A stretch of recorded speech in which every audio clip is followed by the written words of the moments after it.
Jangela player တယောက်ကမလိုအပ်ဘဲနဲ့ minimap မှာမပေါ်အောင်နေရမယ် retreat အမြဲတမ်း objective battery မတိုင်ခင် second 20လောက်အလိုတွေကခြံထားမှာ Jungle rotation ရဲ့ golden rule တွေဖြစ်ပါတယ်ဆိုတော့ဒီ video ပိုင်းထဲမှာ Jangela rotation အကြောင်းကိုသိချင်နေတဲ့သူတွေအတွက်ဘယ်မိနစ်အပိုင်းခြားမှာဘာတွေလုပ်သင့်နေဆိုတော့ Jungle rotation အကြောင်းကိုပြပြပေးသွားမှာဖြစ်ပါတယ်Okay ဆိုတော့ video လေးမစတင်ခင်ပြောတရားရှိတာကကျွန်တော်တင်တဲ့ video တိုင်းအောက်က comment တွေကိုဖတ်လို့ရှိသလို comment တွေကနေပြီးတော့ video တိုင်းအတွက်ဒီ weekly time mobile ပေးဖို့စီစဉ်နေတဲ့အတွက်ကြောင့်မလို့ကိုသိချင်တဲ့ Mobile Legends နဲ့ပတ်သက်တဲ့အကြောင်းအရာတွေကို comment ထဲမှာရေးပြီးတော့လက်မလေးတစ်ချက်နဲ့ follow and subscribe လုပ်တော့မမေ့ပါနဲ့ Okay ဆိုတော့ပထမဆုံးအနေနဲ့ Jangela အတွက်အရေးကြီးတဲ့ retreat အကြောင်းကိုပြပြပေးမယ်ကိုက Jangela ဆိုတဲ့အခါမှာ retreat ယူလိုက်ပြီဆိုတာနဲ့9မိနစ်အတွင်းမှာဘယ် minion ပဲစစ go နဲ့ HP နဲ့နည်းနည်းလေးပဲရမှာဖြစ်ပြီးတော့ဒါကို Jangela minion penalty လို့ခေါ်တယ်ဆိုတော့ဒီ Jangela ဆိုတဲ့အခါအားလေး9မိနစ်မှာ million minion တွေကိုမလိုအပ်ဘဲနဲ့သွားစားတာမျိုးမလုပ်မိဖို့ကအရေးကြီးဆုံးဖြစ်ပါတယ်နောက်ပြီးဒီ Jangela အနေနဲ့သိထားရမှာ retreat 3ခုရဲ့အလုပ်လုပ်ပုံဖြစ်ပါတယ်ပထမဆုံးတစ်ခုက flame retreat ဖြစ်ပါတယ်ဒါဒီ enemy ကိုသုံးလိုက်တာနဲ့ enemy ရဲ့ physical attack နဲ့ magic power ကိုခိုးလိုက်မှာဖြစ်ပါတယ်ဆိုတော့ဒီ enemy ရဲ့ damage နည်းသွားမယ်ကိုက damage ပိုများလာမှာဖြစ်တဲ့အတွက်ကြောင့်မလို့ 1/1 saturation တွေမှာကောင်းတဲ့ retreat လည်းဖြစ်ပါတယ်နောက်တစ်ခုက eye retreat ဖြစ်ပါတယ်ဒါ enemy စီရဲ့ movement speed ခိုးလိုက်မှာဖြစ်ပြီးတော့ကိုကပိုပြီးမြန်လာမယ် enemy ရဲ့ပိုပြီးတော့နှေးသွားမှာဖြစ်တဲ့အတွက်ကြောင့်မလို့ enemy ကိုလိုက်တက်ရလွယ်တဲ့ retreat မျိုးစားလည်းဖြစ်ပါတယ်နောက်တစ်ခုက bloody retribution ဖြစ်ပါတယ်ဒါ enemy စီကနေ HP လှမ်းခိုးလိုက်မှာဖြစ်ပြီးတော့တန့် Jangela တွေအများစုသုံးလေးရှိတဲ့ retreat လည်းဖြစ်ပါတယ်နောက်ပေါ်လို့ရှိရင်ဒီလိုမျိုး retreat upgrade ဖြစ်ဖို့အတွက်ဆိုလို့ရှိရင် Jungle Creep 9កောင်စားဖို့အတွက်လိုအပ်မှာလည်းဖြစ်ပါတယ်Okay ဆိုတော့ဒီ Jungle rotation ရဲ့ phase 1ဆိုတာပွဲဆက်စခြင်းကနေ2မိနစ် first starter မထွက်ခင်အချိန်တွေကိုပြောချင်တာဖြစ်ပါတယ်ဆိုတော့ဒီ Jangela ရဲ့ပွဲစပြီဆိုတာနဲ့25စက္ကန့်မှာစပေါ်တယ်ကိုယ့်အတွက်အရေးကြီးဆုံးဘက်ကိုရွေးချယ်ပြီးစားသင့်တယ်lava pool က30စက္ကန့်မှာပေါ်လာမှာဖြစ်ပြီးတော့ fire beat က39စက္ကန့်မှာပေါ်လာမယ်နောက်ဘက်ဒီ Holy Set ကစက္ကန့်40မှာပေါ်လာမှာဖြစ်တယ်လို့Walkie Crack ကတော့48စက္ကန့်မှာပေါ်လာမှာဖြစ်ပါတယ်နောက်ပြီးဒီ Golden Crack နဲ့ HPN Link Crack ကတော့42စက္ကန့်မှာပေါ်လာမှာဖြစ်ပါတယ်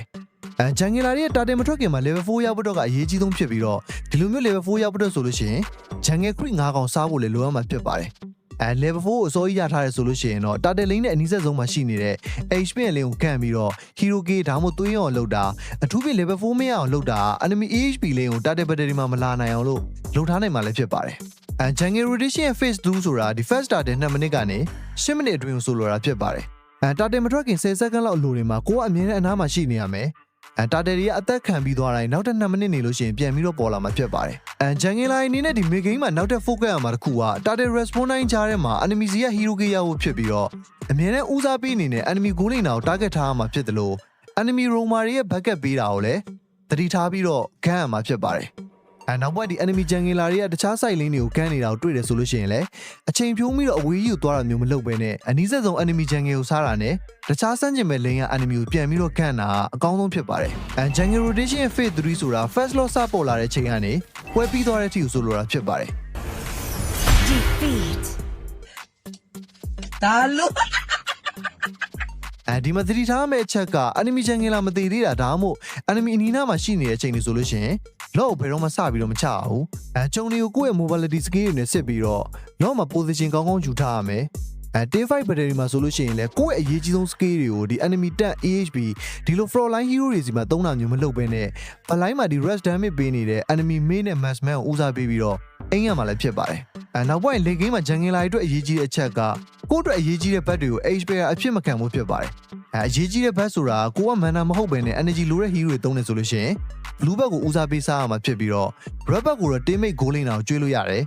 ဒါမှမဟုတ်ဒီကိုကတန့် Jangela ယူထားတယ်ဆိုလို့ရှိရင်တော့ late game မှာ blue bat ကို teammate မေးကိုကျွေးတာ team fight battle တွေမှာပို့ပြီးတော့အားသာစေမှာလည်းဖြစ်ပါတယ် Okay ဆိုတော့ဒါတော့ဒီ Jungle rotation အခြေခံကြတဲ့အချက်တွေပဲဖြစ်ပါတယ်တခုပြောချင်တာကကျွန်တော်ခုပြပြပြီးသွားတဲ့အကြောင်းအရာတွေကအခုမှ Jungle ကိုစားစောမဲ့သူတွေနဲ့ Jangela ဆော့တဲ့ခါကြလို့ရှိရင်ဘယ်ချိန်ဘာလို့ရမယ်မသိတဲ့သူတွေအတွက်ရည်ရွယ်ပြီးတော့လုပ်ပေးတဲ့ဗီဒီယိုလည်းဖြစ်ပါတယ်rotation ဆိုတာကကိုက creative ဖြစ်ရင်ဖြစ်တယ်လို့ပို့ပြီးတော့လေ့လာရင်လေ့လာတယ်လို့ကိုယ့်ရဲ့ skill ကိုပို့ပြီးတော့တိုးတက်လာစေမှာလည်းဖြစ်ပါတယ် Okay ဆိုတော့လက်ရှိကြည့်နေတဲ့သူတွေထဲမှာရော Jangela ဆော့နေတဲ့သူတွေရှိလားဆိုတော့ Jungle ဆော့တဲ့ခါမှာဘယ်လိုမျိုး rotation တွေကိုအသုံးပြုလို့ရှိလဲပို့ပြီးတော့ကောင်းတဲ့ rotation တွေရှိလား comment ထဲမှာဝင်ရောက်ဆွေးနွေးပြသလို့ရပါတယ် Mobile Legends နဲ့ပတ်သက်ပြီးတော့ video ကိုနဲ့စိတ်ဝင်စားတယ်second နေလဲလူကျင်နေဆိုလို့ရှိရင်တော့ Ozai Facebook page YouTube နဲ့ TikTok channel တွေကို follow and subscribe channel ကိုညီပေးတော့မှမေ့ပါနဲ့